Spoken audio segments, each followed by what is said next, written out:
ভাজি যদি হয় এরকম তাহলে তো খেতে বেশ মজার হয়। আসসালামু আলাইকুম, সবাই কেমন আছেন? আমি তো বেশ ভালোই আছি।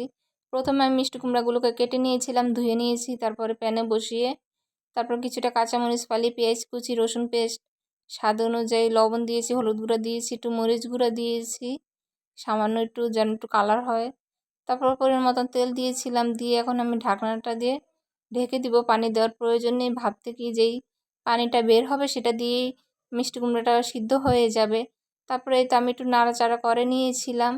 তারপরে এই তো নাড়াচাড়া করে নিয়ে নেওয়ার পরে তো এখন আমি আবার একটু ঢেকে দিয়েছিলাম। তারপরে মিষ্টি কুমড়া ভাজি তো বেশি একটা সময় লাগে না সিদ্ধ হতে, খুবই তাড়াতাড়ি সিদ্ধ হয়ে যায়। তারপর আমি একটু ঢাকনাটা উঠিয়ে আবার নাড়াচাড়া করে দিয়েছিলাম। আর কালারটা কতটা সুন্দর এসেছিলো, আমার তো খুবই ভালো লাগছিল কালারটা দেখে। তারপরে তো ফাইনালি আমি আস্তে আস্তে এটা ভাজা ভাজা করে নিয়েছিলাম। সবশেষে আমি আরেকটু তেল দিয়েছিলাম, তেল দেওয়ার পর আর একটু ভালোভাবে নাড়াচাড়া করে নিয়েছিলাম। আর এই ভাজিটা খেতে এতই মজার হয় যে যে কেউই আপনার এই ভাজিটা খেয়ে প্রশংসা করবে। একবার হলেও এরকম করে ভাজি করে খেয়ে দেখবেন, খুবই ভালো লাগবে খেতে। তারপরে তো ফাইনালি আমার ভাজি ডান হয়ে গিয়েছিল। তারপর আমি এটা প্লেটে সার্ভ করে নিয়েছিলাম।